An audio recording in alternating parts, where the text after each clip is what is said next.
하나님의 은혜와 축복이 여러분들에게 함께 하시기 바랍니다. 오늘은 대림절 네 번째 주일이고 이번 금요일 날은 성탄절입니다. 이 땅에 빛과 생명으로 오신 주 예수 그리스도께서 탄생하신 이 성탄절을 우리가 맞이하면서 아기 예수를 만난 사람들이라는 말씀으로 함께 묵상하며 은혜를 나누기를 원합니다. 예수님께서 이 땅에 오셨지만 그를 영접하고 그를 환영한 사람들은 별로 많지 않았습니다. 요한복음 1장 12절을 보면 11절을 보면 자기 땅에 오매 자기 백성이 영접하지 아니하였다라고 말씀하고 있습니다. 이 땅에 오셨지만 그를 영접한 사람들이 없었습니다. 그러나 영접하는 자, 곧 그 이름을 믿는 자들에게는 하나님의 자녀가 되는 권세를 주셨다. 이는 혈통으로나 육정으로나 사람의 뜻으로 나지 아니하고 오직 하나님께로부터 난 자들이다 그랬습니다. 영접하는 자, 그 이름을 믿는 자에게는 하나님의 자녀가 되는 권세를 주셨다. 이 놀라운 축복을 주셨습니다. 믿는 자에게. 오늘 우리가 예수 믿게 된 것, 우리 육신으로 난 것이 아니라 하나님께로부터 난 것이다. 하나님의 은혜로 우리가 예수 믿게 된 것이다. 사실을 우리가 분명히 알고 하나님 앞에 감사해야 될 줄로 믿습니다. 예수 그리스도는 만복의 근원 되시고 어제나 오늘이나 영원토록 동일하시기 때문에 오늘날도 예수 그리스도를 영접하고 예수 그리스도를 믿고 그를 섬기는 자에게는 큰 은혜와 복이 주어진다는 사실을 믿으시길 바랍니다. 성탄절을 우리가 맞이하면서 예수 없는 성탄절이 아니라 예수를 모시고 예수를 우리의 삶 속의 중심에 받아들이고 믿고 섬기고 예수 안에서 복된 기쁘고 감사가 넘치는 은혜가 넘치는 이번 성탄절이 되어지고 여러분들의 삶이 될 수 있기를 소망합니다.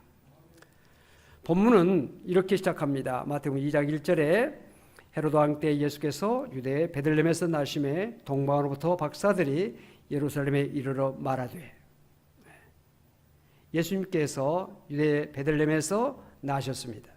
그때 동방에서 박사들이 예루살렘에 왔다는 것입니다. 2절에 보니까 유대인의 왕으로 나신 이가 어디 계시냐, 우리가 동방에서 그의 별을 보고 그에게 경배하러 왔노라 하니 헤로드 왕과 온 예루살렘이 듣고 소동한지라 라고 말씀하고 있습니다. 이 본문의 박사들은 동쪽에서 온 이방 출신 현인들이나 점성가들을 의미합니다. 동방은 바벨론이나 또는 바사, 아라비아 등으로 추정되고 있는데 그곳 사람들은 별에 대해서 많이 연구를 한 사람들이 있습니다. 천문학이랄지 점성술이 발달한 곳입니다. 이렇게 볼 때 동방 박사들은 점술가들이나 점이나 해몽 등에 능한 사람들이었을 것이다. 이렇게 생각할 수가 있습니다. 그들은 별을 관측하는 가운데 크고 새롭고 놀라운 별을 발견했습니다. 그들은 그 별이 위대한 왕의 출생을 의미한다라고 그들은 생각했습니다. 그래서 그 별의 인도를 받아서 유대 나라 예루살렘까지 그 먼 길을 왔던 것입니다. 그들은 유대 나라의 왕이 태어났다면 응당 예루살렘에, 왕도인 예루살렘에서 태어날 것이다 이렇게 생각해서 예루살렘으로 왔고, 그리고 유대인을 왕으로 나신 이가 어디 계신가, 우리가 동방에서부터 그의 별을 보고 그에게 경배하러 왔다라고 말했습니다. 이 말을 들은 헤로드 왕과 온 예루살렘 사람들이 깜짝 놀랐습니다. 성경에 보니까 소동했다라고 말씀하고 있습니다. 가장 많이 놀란 사람은 당연히 헤로드 왕이었겠죠. 이 헤로드 왕은 유대 사람이 아닙니다. 에돔 사람, 즉 이두메인인데 그가 로마에 가서 로비를 해가지고 당시 로마 성령이었던 이 유대 나라의 왕권을 받은 것입니다. 그렇기 때문에 그의 왕권에 대한 정통성에 대한 시비가 끊임없었습니다. 그리고 유대 나라 사람들도 당시 유대 나라 사람도 아니면서 어떻게 우리 왕이 될 수 있느냐 배척하는 마음이 있었습니다. 그렇기 때문에 유대인은 왕이 났다고 하니까 깜짝 놀랐겠죠. 당연히 놀랐겠죠. 또 뿐만 아니라 당시에 여러 가지 정치적인 격변기 속에서 무슨 일이 어떻게 일어날지 모르는 불안한 가운데 살고 있었던 유대 나라 사람들도 깜짝 놀랐겠죠. 무슨 반역이 일어나는 건지, 또 어떤 문제가 다가올지 깜짝 놀랐겠죠. 그래서 소동한 것입니다. 놀라워한 것입니다. 헤롯 왕은 즉시 사람들을 불렀습니다. 대제사장과 서기관들을 불러가지고 그리스도가 어디서 나겠느냐 하고 그들에게 물었습니다. 그랬더니 그 대제사장과 서기관들, 즉 성경학자들이 즉각적으로 대답을 했습니다. 유대 땅 베들레헴입니다. 그들이 근거로 제시한 것은 미가서 5장인데, 미가 선지자는 주전 750년경에 태어난 사람이고 그가 예언을 한 것이 미가서 5장에 나오고 있습니다. 그의 예언을 우리가 한번 같이 읽어보도록 하겠습니다. 미가서 5장 2절 같이 읽겠습니다.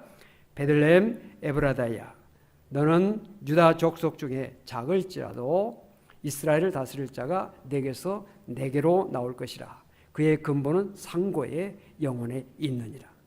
베들레헴이라고 하는 것이 메시아가 나신 곳이다 라고 지목이 된 것입니다. 헤롯을 비롯한 헤롯의 신하들이나 예루살렘 사람들은 메시아가 베들레헴에서 나실 것이라고 하는 이 말을 듣기는 들었지만 믿지는 않았습니다. 여러분, 믿는 것과 아는 것은 차이가 있어요.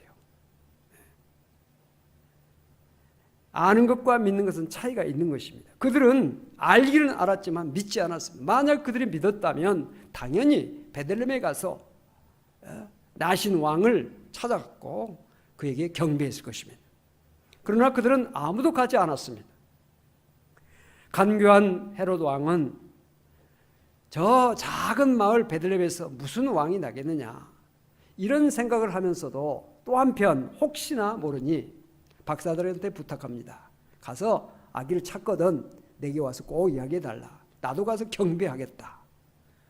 말은 경배하겠다 했지만은 사실은 죽이려고 하는 그런 마음을 가졌던 것입니다. 베들레헴은 예루살렘에서 약 남쪽으로 9km 떨어진 가까운 곳에 있습니다. 한나절이면 충분히 오고 갈 수 있는 가까운 거리지요. 그들이 마음만 먹으면 얼마든지 베들레헴에 가서 경배할 수 있었을 것입니다. 아무도 그러나 가지 않았습니다. 다만 먼 동방에서 온 이 박사들 베들레헴에 가서 마국간 말구에 누인 아기 예수를 만나고 경배하고 황금과 유향과 모략을 예물로 드렸다라고 말씀하고 있는 것입니다. 박사들은 아기 예수를 경배하고 나서 천사의 지시를 받았습니다. 헤롯에게 가지 말고 바로 가라. 그래서 그들은 다른 길로 고국으로 돌아갔다라고 하는 것이 오늘 본문의 내용입니다. 오늘 우리는 이 본문 말씀 중심에서 어떤 사람이 아기 예수를 만날 수 있을까? 어떤 사람이 예수를 만날 수 있는 것인가 하는 것을 한번 묵상해 보고자 합니다. 첫째는 사모하는 자가 만날 수 있다. 사모하는 자가 만날 수 있다는 것을 우리가 생각할 수 있습니다. 고대에는 별을 연구하는 것을 국가적으로 중요시했습니다. 왜냐하면 그 별이 국가의 길흉을 나타낼 수 있다. 이렇게 생각해서 그 별을 보고 국가의 길흉을 점쳤습니다. 또 별자리의 움직임이 제왕의 운명을 예고한다. 별이 떨어졌다라고 하는 것은 왕이 죽었다. 뭐 그런 뜻이죠. 그래서 별의 움직임을 면밀하게 그들은 늘 관심하고 관측을 했던 것입니다. 그래서 그 즈음에 신비한 별, 크고 놀라운 별이 등장한 것에 대해서 많은 그런 천문학자들, 많은 사람들이 그것을 발견했을 것입니다. 그러나 그들 모두 한 사람도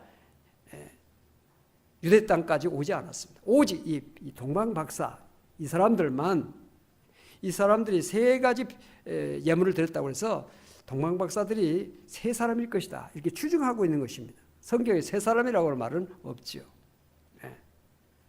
이 사람들이 그 먼 길을 와서 아기 예수를 만날 수 있었던 것은 만나고자 하는 사모하는 마음이 있었기 때문에 그런 것입니다.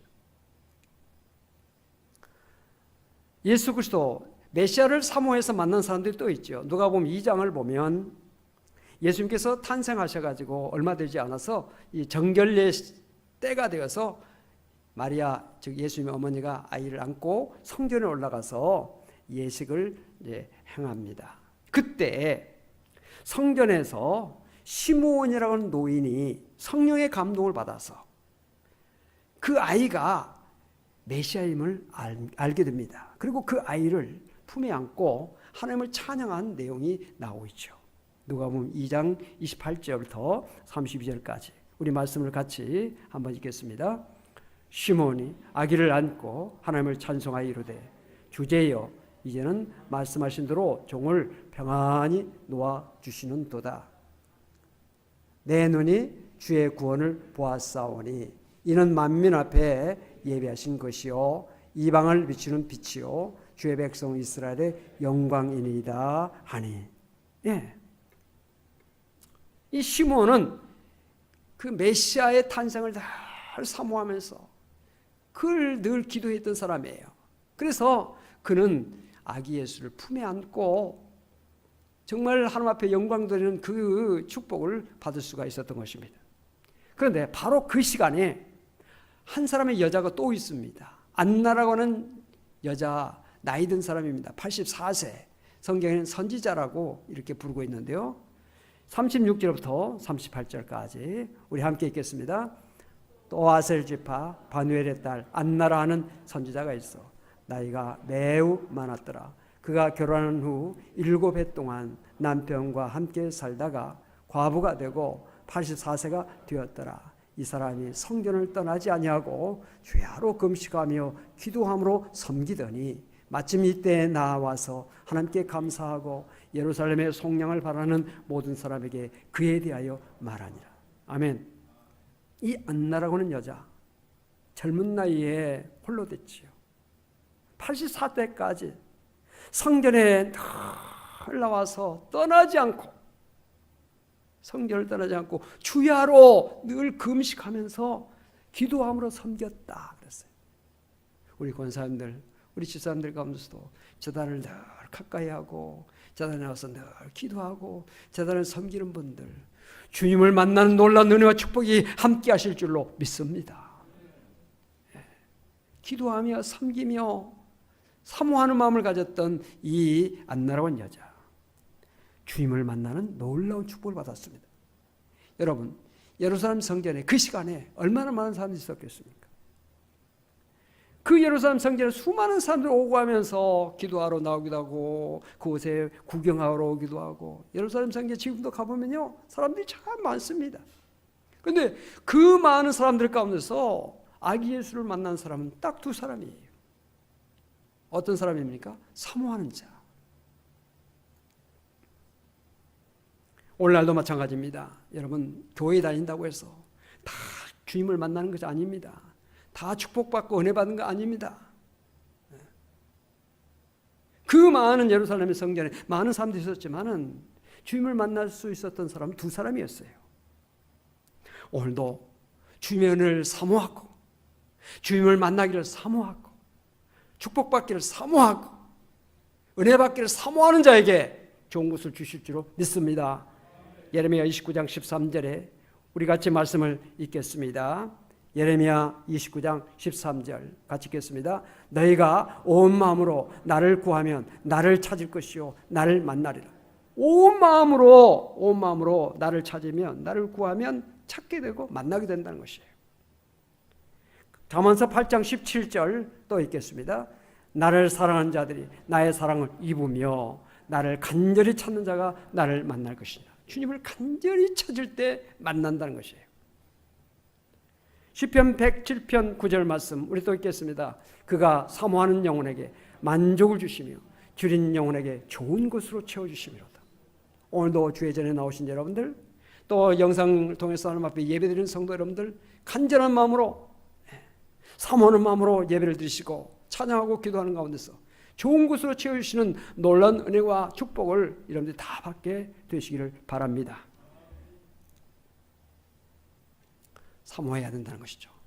두 번째, 아기 예수를 만날 수 있는 사람은 어떤 사람이냐? 영적으로 깨어있는 사람입니다. 영적으로 깨어있는 사람. 동방 박사들이 예루살렘에 와서 유대인의 왕으로 나신 이가 어디 있느냐라고 물었을 때 헤롯 왕을 비롯해서 많은 사람들이 놀랬죠. 그런데 그들의 놀람은 잠깐이었습니다.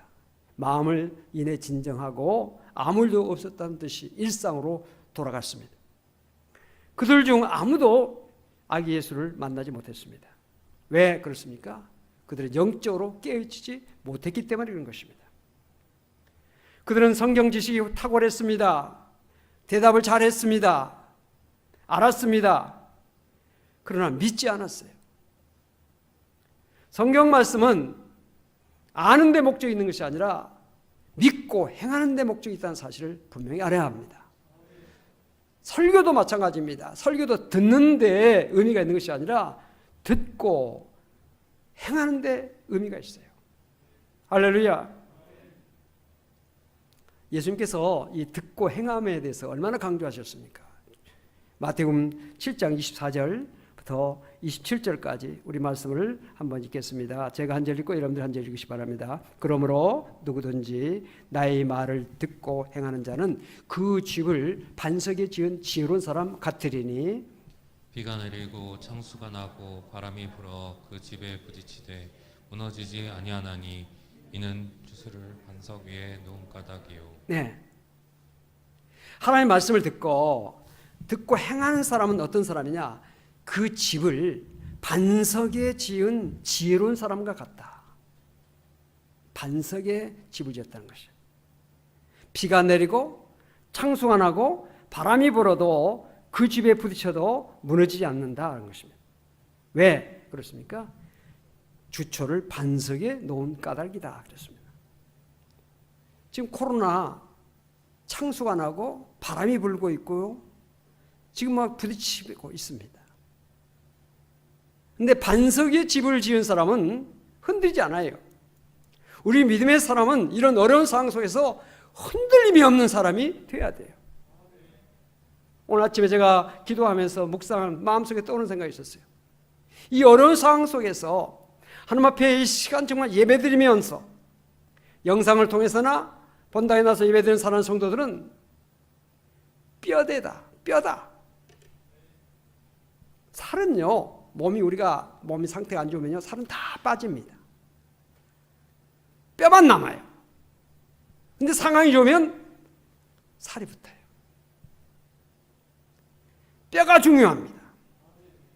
오늘 사랑하는 성도 여러분들, 이 자리에 나와서 예배드리는 성도 여러분들, 장로님들, 권사님들, 집사님들, 성도님들, 우리 교회 뼈예요. 한국 교회 뼈예요. 뼈가 튼튼히 서 있으면 되는 거예요. 상황이 지나가면 살이 붙는 거예요. 근데 뼈가 무너져 버리면, 뼈가 부러져 버리면, 뼈가 삭아 버리면 소망이 없어.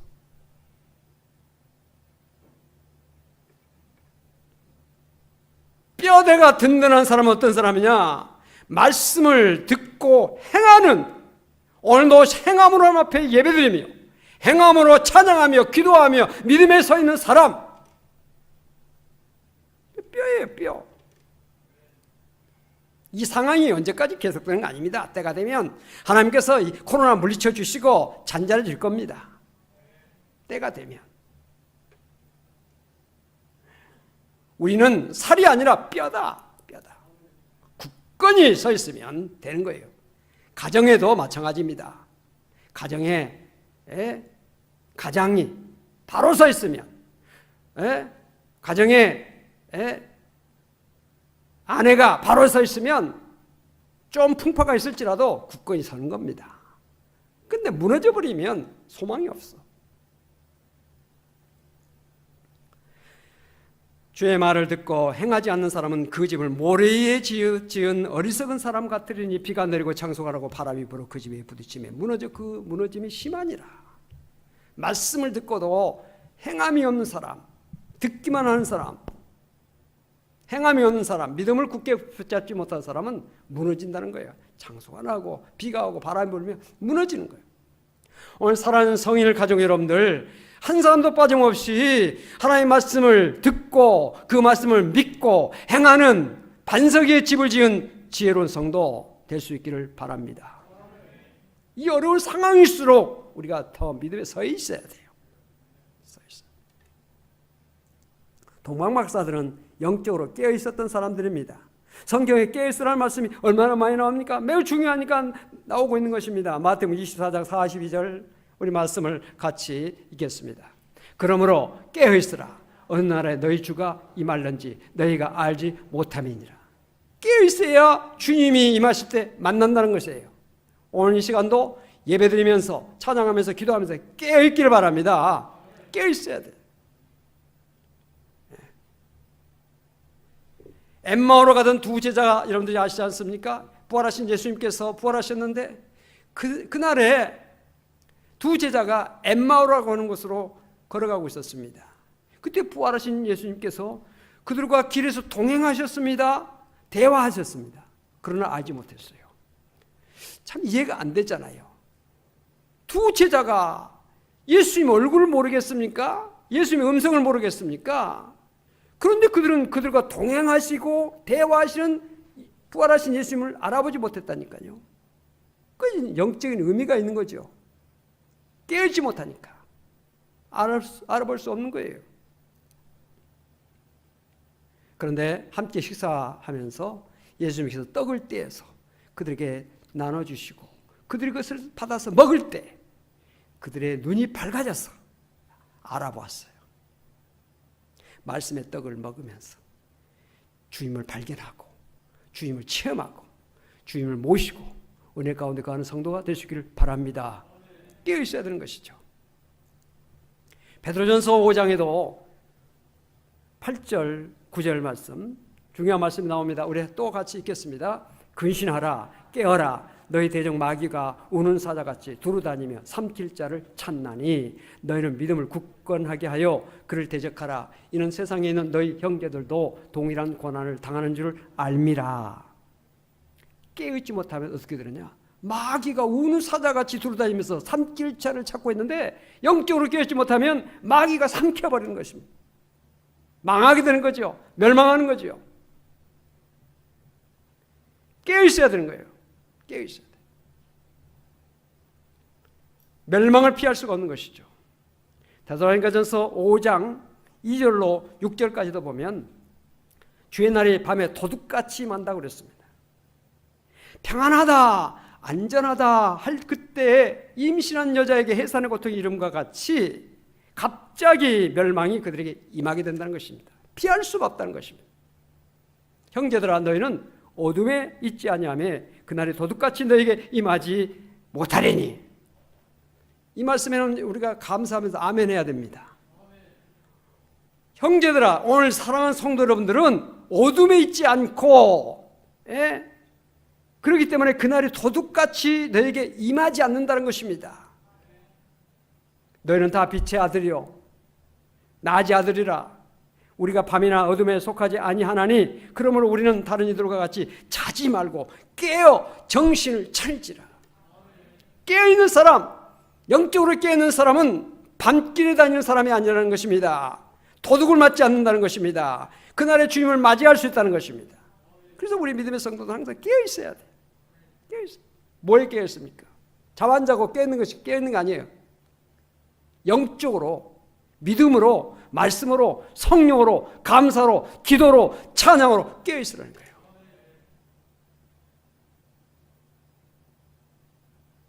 아침에 일어나면서 할렐루야 주님 감사합니다로 시작하고 저녁에 잠자리에 누우면서 하나님 감사합니다 하고 주님으로 깨어서 주님으로 일어나고 주님으로 잠자리에 들고 먹을 때도 감사 하나님 감사 사람을 만날 때도 하나님 감사합니다. 항상 하나님에 대해서 말씀에 대해서 은혜 안에 성령 안에 깨어있어야 되는 거예요. 깨어있지 못하면 어떻게 됩니까? 누가복음 21장 34절로 36절 우리 또 읽겠습니다. 너희는 스스로 조심하라. 그렇지 않으면 방탕함과 술 취함과 생활의 염려로 마음이 둔해지고 뜻밖의 그날이 덫과 같이 너에게 임하리라. 거기까지 보세요. 깨어있지 못하면 방탕함, 술 취함, 생활의 염려 오늘도 생활의 염려 때문에 방탕함과 술 취함 여기 술 취함은 반드시 알코올 중독 그것만 아니에요. 세상에 취해 있는 거예요. 이런 사람은 어떻게 됩니까? 뜻밖의 그날이 덫과 같이 임한다는 거예요. 덫은 뭡니까? 짐승 잡는 것이 아닙니까? 짐승이 덫인 줄 알면 피해가죠. 모르니까 덫에 치이는 거죠. 영적으로 깨어있지 못하면 뭐가 나를 덮칠지 몰라요. 깨어있으면 피해갑니다. 피해가요. 이날은 온 지구상에 거하는 모든 사람에게 이 말이라. 이러므로 너희는 장차 올 이 모든 일을, 장차 우리에게 다가올 이 재난의 날, 이 정말 마지막 날, 이것을 능히 피하고 인자 앞에, 주님 앞에 서도록, 주님 앞에 나아갈 수 있도록, 주님을 만나고 주님을 붙잡을 수 있는 그날이 될 수 있도록 어떻게 해야 된다? 항상 기도하고 깨어있으라.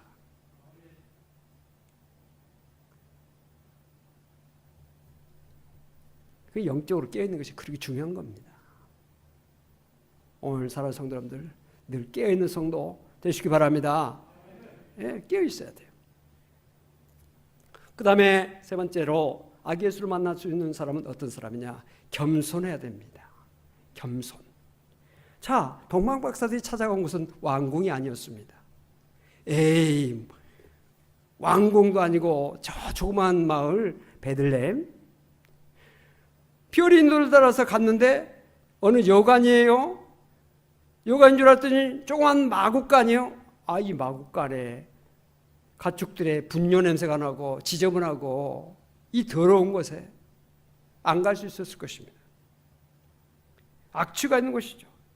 근데 그 초라한 마구간 말구에 누인, 대단한 침상도 아닙니다. 요람도 아닙니다. 보잘것없는 그 구위에 누인 아기에게 엎드려 경배했어요. 이건 겸손하지 않으면 그런 행동이 나올 수가 없죠.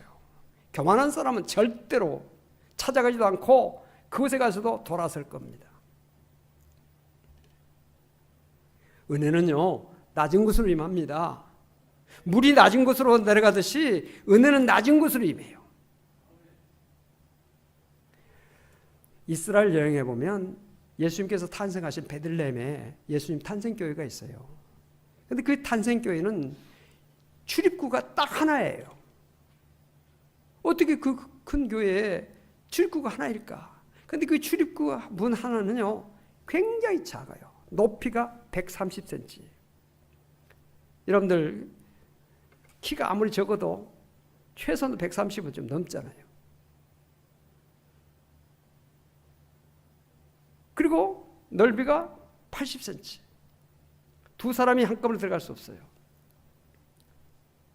처음에는 그 문이 컸어요. 세 짝이 돼가지고 아치형으로 세 쪽이 돼 있어요. 문이 세 개가 이렇게 움직이게 돼 있는데 십자군 전쟁 때 말 타고, 문이 넓으니까 말 타고 그 성전에 들어가서 성전을 회파한 겁니다. 십자군. 그 이후로 안 되겠다. 말 타고 성전에 들어와서는 안 된다. 어느 누구도 감히 성전에 와서 성전을 회파해서는 안 된다. 이거 문을 조그맣게 만든 겁니다. 왕도 고기를 숙여야 들어가고 장군도 고기를 숙여야 들어간다. 오늘 성전에 나오신 여러분들 마음에 겸손을 가지고 엎드려 경배하는 마음으로 주의 전에 나오신 여러분들이 주님을 만날 수 있는 것이고 은혜를 받을 수 있다는 사실을 믿으시기 바랍니다. 네, 겸손해야 되는 것이죠. 기도와 성령의 사람인 앤드루 머레이라고 하는 사람이 있는데 이 사람은 240여 편의 주옥 같은 글을 남겼습니다. 그가 쓴 책 가운데 겸손이라는 책이 있는데 그 겸손이라는 책 속에 몇 가지의 그 좋은 말이 있습니다. 어떤 말이 있느냐? 겸손은 피조물의 가장 고귀한 덕이자 모든 덕의 뿌리다 그랬어요. 겸손은요, 뿌리와 같아서 많은 열매를 맺게 한다는 것이에요. 또 교만은 모든 죄와 악의 뿌리다. 교만함으로 이루어진 죄의 악이 크다는 것이죠. 가장 거룩한 사람은 동시에 가장 겸손한 사람이다. 여러분, 거룩한 성도는요, 마땅히 겸손해야 돼요. 하나님 앞에 겸손해. 오늘도 장로님 기도하셨습니다만 나 같은 죄인, 우리 같은 연약한 사람, 우리를 구원해 주시고 하나님 자녀로 삼아 주신 그 은혜를 감사할 수밖에 없고 찬양할 수밖에 없는 거, 이것이 겸손이죠. 겸손. 우리 모두 다 참 어려운 시대를 살아가고 있습니다. 참 우리가 믿음을 가졌다고 하지만은 그럼에도 불구하고 우리 마음속에 두려움도 있고 염려가 있잖아요. 그래서 성경은 끊임없이 두려워하지 말라, 염려하지 말라 말씀하고 있고, 우리가 말씀을 들을 때마다 그래, 염려했다가도 다시 평안함으로, 걱정했다가도 다시 마음이 평안함으로 우리가 늘 말씀을 통해서 우리 자신을 바로잡잖아요. 이런 어려운 상황 속에서 살고 있는 오늘 우리들이 세상을 이기며 승리하며 병마를 이기고 어둠을 물리치고 승리하는 삶을 살기 위해서는 만왕의 왕 되시고 만주의 주가 되시며 인간의 생사화복을 주관하시는 살아계신 하나님, 역사를 주관하신 우리 주님을 모시고 주님과 함께 사는 것이 승리의 비결이에요.